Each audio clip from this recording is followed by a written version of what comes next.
Hello Scrolls fans, welcome to Scrollscast. My name is Smogan. We have a game between two top 100 players on the new ranked ladder following the release of Waypoints. We have Cantor on the left playing what looks to be a Knight Order deck, likely a more late game version based on the warding stones that we see here, as well as the nice Royal Inspiration. So we'll look to see what he's able to do with this Knight deck. And then on the right we'll have SethSloth, who I believe is playing a growth deck of some sort, and I will look forward to seeing precisely what that deck is. Cantor gets us started by a sacrifice for resources, of course, and then he'll actually save the Aging Knight in his hand, choosing not to play it out right away, rather saving it to use later. SethSloth appears to have a very aggressive growth deck with lots of one countdown units. I bet there's some heavy hitting enchantments in there as well. Cantor waits for round 2 to drop the Aging Knight, so that actually makes it difficult for his opponent to play Kinfolk Brave or Owl anywhere on the field. He still can, it will just have to go towards the top or bottom, and we see the Kinfolk Brave end up on the top rather than in the middle.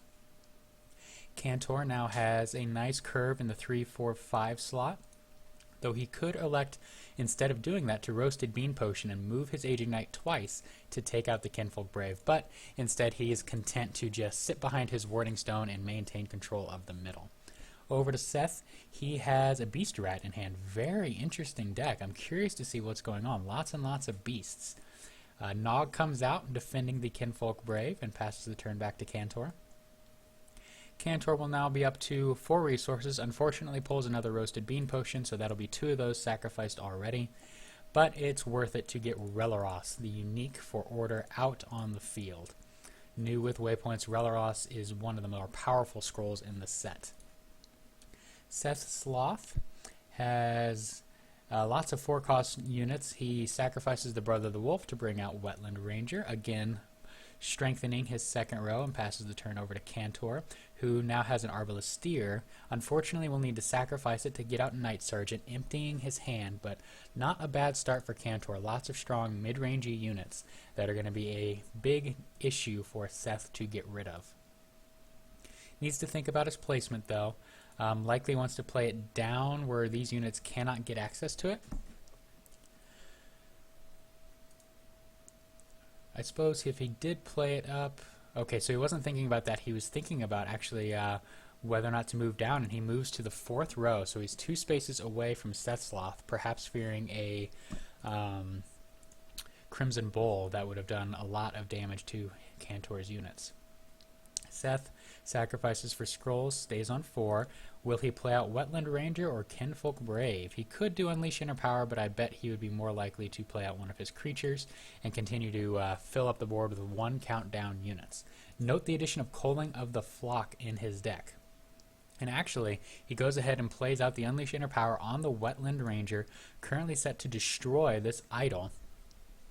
And he does so. Nog deals a little bit of damage to the Warding Stone, and his units come in and take out the first idol. And that is 9 damage coming in every single turn. Let's see what Cantor can do about this. He could Roasted Bean Potion and take out one of the units, but that would mean that he would not get to sacrifice for scrolls this turn. So he does go ahead and sacrifice for scrolls. Let's see, he's going to want to move back to the middle, I would imagine, to put more pressure on SethSloth. Alternatively, he could just stay down here, let the Sloth take that top row and just wall up on these bottom 3 and try to win that slugfest that would result. He does have Storm Knight in hand. Phenomenal scroll, especially if your opponent is hiding on one side of the board. Of course, move 2 lets you get wherever you need to get. And speed as an option as well, so he could play speed on the Knight Sergeant and actually get all 3 units attacking and buffed if he stacked his units correctly. Storm Knight comes down behind, and Releros gets in for a little bit of damage. SethSloth's turn now. Owl is another 1 countdown unit, likely that's the role it's serving in this deck. Sacrifices the Culling for scrolls. There's that Crimson Bull. No ID comes out, so that'll be essentially free for SethSloth. And let's see, still has 4 resources to play with. Could see another Wetland Ranger come down. Kinfolk Brave moves to the middle, so he'll trade with that Warding Stone, get bounced back to the hand, and Cantor will draw a scroll. And the Wetland Ranger will start to destroy this top idol. It will not take long for that to be finished off. Cantor has drawn another Warding Stone off the Warding Stone and then an effigy of the Queen. Excellent scroll in a number of matchups, but this really isn't one of those matchups. Ward and Magic Armor are not particularly useful against the Growth aggro decks, and Cantor, realizing that, goes ahead and sacrifices the effigy. Pulls a third Warding Stone and has Arbalisteer as well. Moves his units to the middle, all counted down due to the Knight Sergeant. Double move off the Storm Knight is going to be really powerful. Warding Stone goes down to protect the Storm Knight, and the units come crashing in to take out 3 units and deal some damage to the idol. Or was it 2 units, but a number of units. Very nicely done by Cantor. SethSloth has done a tremendous amount of idol damage, but really needs to focus now on regaining board control. Unfortunately, with this Warding Stone, there's not a lot that the Kinfolk Ranger can do to get in past the units here. Just has to settle for killing an idol. Cantor could go up to 6 and play the Arbalisteer. He has to worry about the double Kinfolk Brave coming at his Releras.